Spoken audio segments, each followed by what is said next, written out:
चाहिए कि हम निर्दलीय अभी लड़ें, जीत जाएं, फिर भाजपा में चले जाएं, फिर भाजपा में हारें, फिर चले जाएं निर्दलीय में। ऐसा कभी नहीं होता है। अब जब भाजपा छोड़ दिए, जो जिसने छोड़वाया वही ना हमको सीख दिया कि हम निर्दलीय में, तो आप चले जाइए भाजपा में भाई, तो हम तो निर्दलीय हो सकते हैं। वहां भी विधायक क्या होता है, एमपी हो जाता है क्या निर्दलीय रहेगा? तो आप यहाँ भी रह के काम कर सकते थे। जब अपने कुछ पूर्व में हम बोले थे कि जब अपने भाई भतीजा में लग जाता है लोग, तो वो किसी का पार्टी का नजर नहीं आता, स्वार्थ में ही लगा रहता है।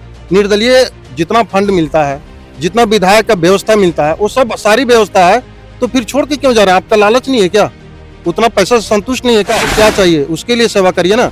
अपने आप में सेवा चाहते हैं तो जाइए भाजपा में, उससे क्या दिक्कत है? फिर हारिएगा, फिर नहीं टिकट मिलेगा, फिर निर्दलीय लड़िएगा। ऐसा कभी नहीं होता है। आप जा रहे हैं, क्षेत्र में घूम रहे हैं, चुनाव लड़ने की पूरी मूड बना लिए हैं, तो क्या मुद्दे हैं आपके लिए बरकट्ठा विधानसभा में, जो वर्तमान पूर्व विधायक हैं जो नहीं कर पाए हैं, वो अगर आपको जनता मौका देगी तो आप करके दिखाएं? नया समान योजना में 1000 दे रहा है। अभी तो भाजपा देखते होंगे कि हम 30,000 महीना देंगे, सालाना देंगे। ये ना उसमें खाता नंबर है, ना आधार नंबर है। एक सिर्फ झूठ मूठ में राजनीति करके वोट बटोरना, ये जब अभी धोखा हो रहा है तो जनता को बनके कितना धोखा होगा, इससे अंदाजा लगा सकते हैं। वर्तमान और पूर्व का है। अभी इन लोग भाजपा में थे, फिर नहीं मिला टिकट, फिर दूसरे में चले गए, फिर नहीं टिकट मिला, फिर दूसरे में चले जाएंगे। अभी 1988 से 90 से लेकर आज तक मैंने राजनीति किया, एक ही पार्टी में रहा, लेकिन ये छुड़वाने वाला कौन है? ये पूरे बरकट्ठा विधानसभा के क्षेत्र का अगर कोई भाजपा को समाप्त किया है, अगर कोई कार्यकर्ता को निष्ठा को समाप्त किया है, अगर कोई जनता के विश्वास को समाप्त किया है, अगर कोई किसान भाइयों को समाप्त किया है, कोई नौजवान के विश्वास को अगर समाप्त किया है, तो ये दोनों है। अगर बाबूलाल मरांडी को अगर कोई बर्बाद करने वाला है तो यही का नेता है। अगर कोई भाजपा को कार्यकर्ता को बर्बाद करने वाला है तो यही का नेता है। इससे प्रतीत होता है कि आप सिर्फ स्वार्थ के लिए राजनीतिक दोनों कर रहे हैं, जनता के लिए नहीं है। मैं इसीलिए मैं बता रहा हूं। जोहार, झारखंड में कभी भी विधानसभा की घोषणा हो सकती है। आज कैबिनेट की आखिरी बैठक है और तमाम पार्टियां अब विधानसभा चुनाव की तैयारी में जुट चुकी है। अभी हम विधानसभा क्षेत्र में हैं और एक निर्दलीय प्रत्याशी हैं जो 2 बार के भी मुखिया रह चुके हैं और इन्होंने निर्दलीय चुनाव लड़ने का मन बना लिया है। तो हमारे साथ सरजू प्रसाद वर्मा जी है, उन्हीं से बात करेंगे और जानने की कोशिश करेंगे आखिर क्या वजह रही, आप विधायक के साथ रहे, उनके हर आंदोलन में, हर कार्यक्रम में साथ रहते थे, फिर आपने चुनाव लड़ने का मन क्यों बना लिया है? सबसे पहले आपको और आपका चैनल का जोहार, झारखंड, आपका स्वागत। मैं मन नहीं बनाया, ये जनता का रुझान है और जो यहाँ पे प्रतिनिधित्व किए हैं उसके साथ भी मैं काम किया हूँ। जिसे काम किया वो अच्छाई के लिए लोग, जनता भी वोट देती है, लेकिन कहीं ना कहीं उसको धोखा देना सबसे बड़ा विडंबना वाली बात है। और धोखा देना कि जनता जान रही है और हम भी जान रहे हैं, सारे लोग जान रहे हैं कि वो जो अभी प्रतिनिधित्व करते हैं, वर्तमान है या पूर्व में, दोनों आए और फिर गए और फिर गए और फिर आए। जाना और आना जो लगातार लगा रहा ना, वो विश्वास अब जनता में नहीं रहा। और सही बात है कि जनता जब विश्वास नहीं रहा तो लोग को रुझान रहा कि जब आप इतना दिन राजनीतिक क्षेत्र में, सामाजिक क्षेत्र में आपने समय दिया है, तो एक बार आप भी प्रतिनिधित्व करने का मौका चाहता हूं, जनता चाहती है। तो इसीलिए उसका जब आशा और विश्वास था तो हम भी उसके मैंने समय में कूद चुका।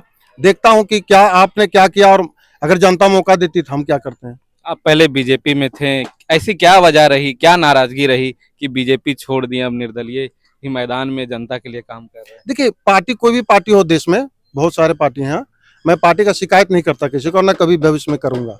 व्यक्ति का शिकायत होता है। जो व्यक्ति अच्छा नहीं होता है ना, तो किसी भी पार्टी में रहता है वो कहीं ना कहीं खराब करता है। और यही कह रहे थे ना पूर्व में कि आना और जाना लगा रहता है। जो पूर्व कोई आइडियोलॉजी फिक्स नहीं हो पाया, कोई आइडियोलॉजी फिक्स नहीं हो पाया।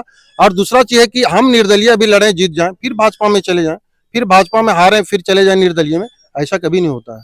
अब जब भाजपा छोड़ दिए, जो जिसने छोड़वाया वही ना हमको सीख दिया कि हम निर्दलीय में, तो आप चले जाइए भाजपा में भाई, तो हम तो निर्दलीय ही रहेंगे। माननीय विधायक अमित यादव जी की बात कर रहे हैं? नहीं, मैं व्यक्तिगत नहीं बात करता, वो जानकारी जनता में है, मुझे भी आपको भी है। जब हम छोड़ चुके हैं, निर्दलीय से लड़ सकते हैं। वहां भी विधायक क्या होता है, एमपी हो जाता है क्या निर्दलीय रहेगा? तो आप यहाँ भी रह के काम कर सकते थे।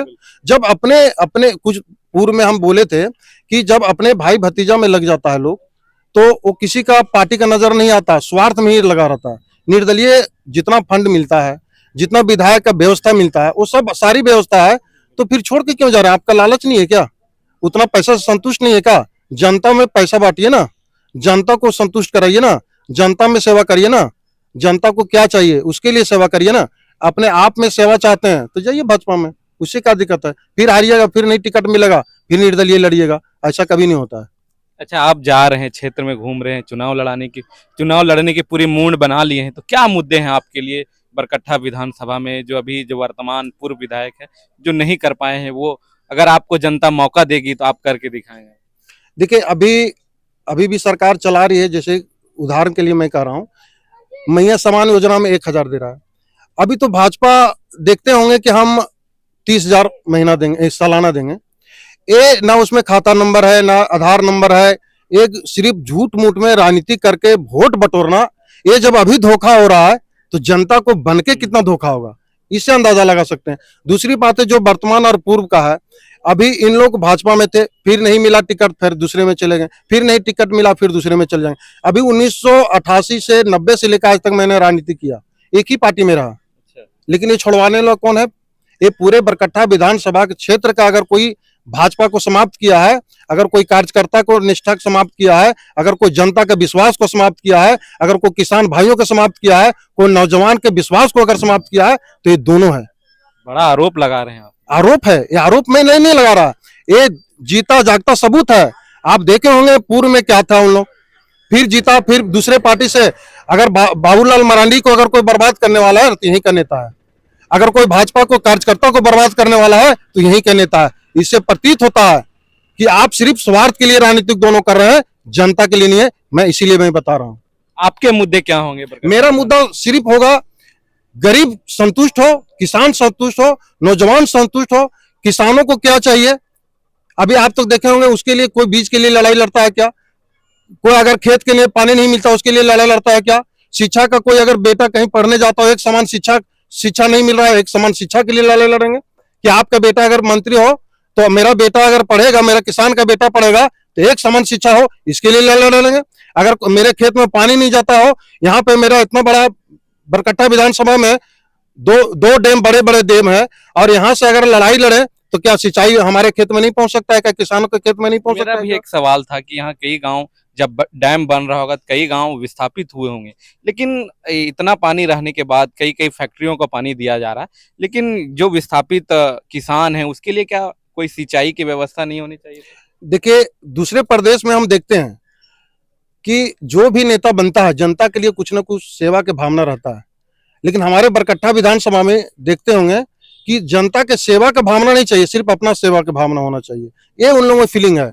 दूसरी बात है कि आज के बाद अगर कोई नेता अगर होगा, देखे होंगे खगेंद्र जी के बाद, तो हमको लग रहा है कि नेता नहीं, सिर्फ स्वार्थ का नेता बना। और जब इस सब मुद्दे में नहीं है, किसान के मुद्दा में नहीं है, सिंचाई के मुद्दा में नहीं है, इतना बड़ा डैम यहाँ बना हुआ है, एक भी नल से पानी, क्या एक चुरू पानी पीने के लिए नहीं लोग लड़ाई लड़ा, तो क्या कर सकता है क्षेत्र के लिए? इसीलिए मेरा मुद्दा पानी के लिए रहेगा, शिक्षा के लिए रहेगा, विस्थापन नीति रहेगा। और जो जमीन जंगल जो लेता है आज यहाँ झारखंड सरकार ले और सेंट्रल सरकार ले, इसके लिए नीति अभी नहीं बना। और मैं दावा करता हूं कि इसके लिए मैं 92 से लड़ाई लड़ रहा हूं कि अगर जंगल बचाना है तब हम बचेंगे, जब जमीन किसान का बचेगा तो किसान बचेगा, जब किसान उसमें उपज करेगा तो पूरे देश के लोग बचेंगे। एक किसी का नेता को किसी में बुद्धा नहीं है कि ये मुद्दा उठा के इसके लिए लड़े, सिर्फ स्वार्थ के लिए लड़ाई नहीं लड़ता। और मैं इसके मुद्दा में उठाऊंगा, शिक्षा लिए एक समान हो, अगर बिजली हर गांव में जाता है तो यहाँ डीबीसी एक वादा की थी कि 10 किलोमीटर रेडियस में, अब तो उसका विस्तार हो गया, पहले सीएसआर के द्वारा एसआईपी पहले चलता था, उसके द्वारा 10 किलोमीटर रेडियस में काम करना था, अब पूरे जिले में काम करना, जिस जिले में वो बसेरा है, उसका प्लांट हो या बसेरा, वही बात है। तो अब कुछ चेंज हुआ, लेकिन वो चेंज नहीं हुआ है कि जो वादा की थी डीबीसी 1952 में कि जिस विस्थापन को हम जमीन लेंगे उसको नौकरी, कुछ लोगों को मिला, कुछ लोगों को नौकरी मिली, और कुछ लोगों को कहा गया था कि जिसका नहीं होगा उसके सीएसआर के द्वारा आज जो प्लान हुआ है यहाँ पर नहीं दे रहा है। जब आप बांझेडी में 1,000 दे सकते हैं तो फिर डीबीसी तिलिया डैम में क्यों नहीं दे सकते हैं? ये बड़ा सवाल। दो नीति क्यों? ये सवाल पर हम लड़ाई अभी लिख के दिए चेयरमैन को। इस लड़ाई पर अगर नहीं हुआ तो चुनाव से पहले या चुनाव के बाद जो भी रिजल्ट हो, इसके बाद हम ठप करेंगे डीबीसी को। जब आपने अभी रूल किया तो वो रूल कौन फॉलो होगा? 52 से मेरा ही जमीन मेरा किसान वही, मेरा मेरा डीवीसी का पानी वही आप यहाँ से इस्तेमाल करिएगा बांजड़ी में, वहां नया रूल जारी करिएगा, यहाँ क्यों नहीं जारी होगा? इसीलिए शिक्षा, स्वास्थ्य और सीएसआर के द्वारा विस्थापन नीति, जंगल जंगल जमीन जमीन जो औने पौने भाव पे लेता है लोग, सही बात है, कुछ कुछ नेता जो उठाते हैं मुद्दा को लेकिन पूरा नहीं कर पाते हैं, लेकिन मैं अंत तक इसको पूरा करूंगा, यही मेरा मानना है और यही आशा और विश्वास के साथ मुझे जनता अभी वोट देगी। अच्छा, आप 2 बार अपने पंचायत का प्रतिनिधित्व किए हैं, क्या कुछ ऐसा कोई बड़ा काम जो तमाम जो जनता है उनको बेनिफिट पहुंचा है? फॉर एग्जांपल मैं कह रहा था कि अभी डीवीसी में मैंने 10 और 11 में मैंने यहाँ बंद किया था और उसमें प्लांट लगने वाला था और यहाँ जीएन सिंह साहब थे, वो उससे मैंने बात किया और बोला कि हमसे नहीं हो सकता, ये चेयरमैन से हो सकता है। और हम लोग 5 को हमारे अगुवाई में बना के और बोले कि आप 2 चीज करिए यहाँ, तो क्या करें? तो हम मुखिया थे तो बोले कि मैं प्रतिनिधित्व कर रहा था, तो बोले कि आप 2 चीज दे दीजिए, +2 डीवीसी को बना दीजिए और हमको जल मीनार दे दिए, जो कि जल नल योजना पूरे देश में नहीं चला था। तो बोला ऐसा तो हमारा प्रावधान में नहीं है, चलिए आपको देना पड़ेगा, नहीं तो प्लांट हम नहीं लगने देंगे। और डीवीसी में यही रहा करते थे और मैंने बंद किया, डीवीसी को बंद किया। 10-11 में मैंने डीवीसी बंद किया पूरे, और डीवीसी बंद होने के बाद जब प्लांट लगा कि अब नहीं लग पाएगा तो 9,55,00,000 ने पीएचडी को दिलाया और उसी के द्वारा बना प्लांट। और 2 पंचायत हम लोग काटिया और ये बड़की दमरा, उस समय भी फ्री पानी हम दे रहे थे, आज भी मुखिया बनने के बाद फ्री पानी दे रहे हैं। दूसरी चीज है कि यहाँ पे इर्द गिर्द में कहीं मैदान नहीं था, लोग नौजवान दौड़ते थे, खेलते थे, उसका अभाव हो रहा था।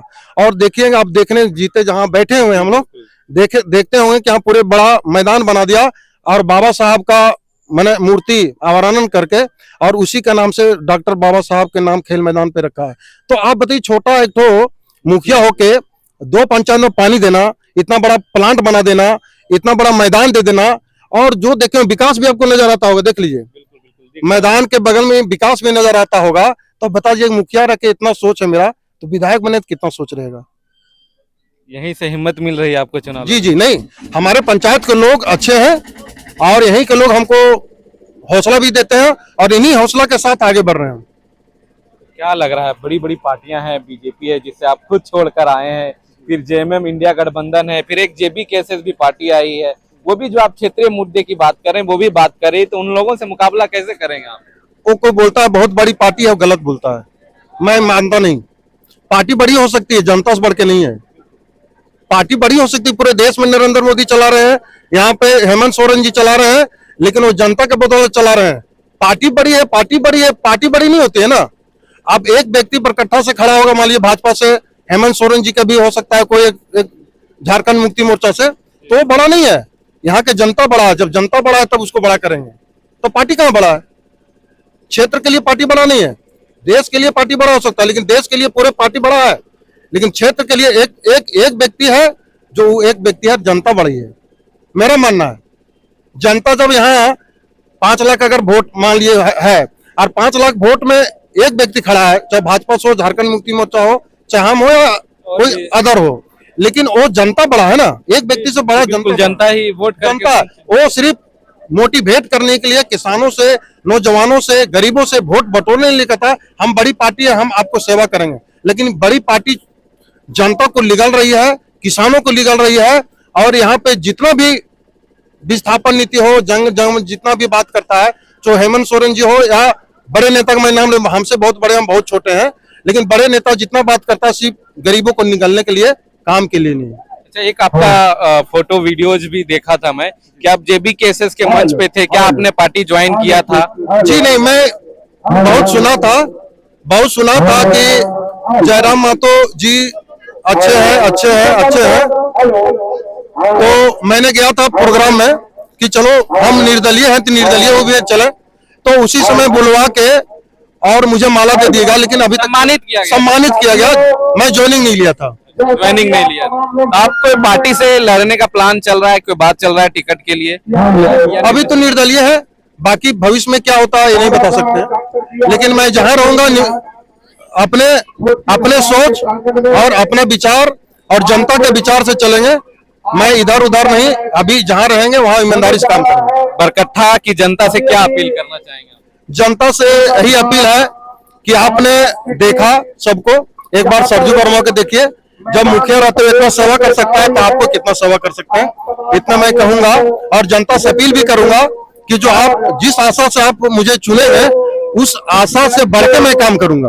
अच्छा, एक सवाल रह गया है, पॉलिटिकल सवाल, क्योंकि चुनाव में अधिकतर देखा जाता है कि जात की पॉलिटिक्स होती है, धर्म की पॉलिटिक्स होती है, पार्टी की पॉलिटिक्स होती है, अलग अलग समीकरण बनते हैं। तो आपके साथ कौन सा समीकरण फिट बैठ रहा है?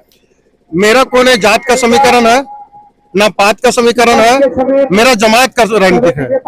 और आज तक मैं राजनीतिक अपने जीवन काल में जमात का कर रहा हूँ, जात का नहीं। और मैं चाहता हूँ कि अगर कोई करता है तो जात बनाता है तो गरीब को बनाइए ना, अगर जात बनाता है तो नौजवान को बनाइए ना, जात बनाता है तो किसानों को बनाइए ना, अगर जात बनाइए तो शिक्षा का बनाइए ना, जात बनाना है तो किसान का बीज के बनाइए ना, अगर जात बनाना है तो सिंचाई का बनाइए ना, अगर जात बनाना है तो ये पूरे जो झारखंड है ना अपना समझिए ना, उसको अपना बनाइए, बरकट्ठा है तो बरकट्ठा का अपना बनाइए। तो ये थे हमारे साथ सरयू वर्मा जी, जो 2 बार के मुखिया रह चुके हैं और निर्दलीय विधानसभा चुनाव लड़ने की तैयारी में है और तमाम जो प्रतिद्वंदी है उनको टक्कर देने की बात कर रहे हैं और बरकट्ठा विधानसभा से ताल ठोकने की बात कर रहे हैं। अब देखना होगा कि जनता बरकट्ठा विधानसभा में किसे चुनकर विधानसभा भेजती है। और न्यूज खजाना को फॉलो कर ले, सब्सक्राइब कर ले, ताकि इस तरह अभी जो विधानसभा का कवरेज आपको लगातार देखने को मिलेगा। तब तक के लिए देखते रहिए द न्यूज खजाना। जोहार।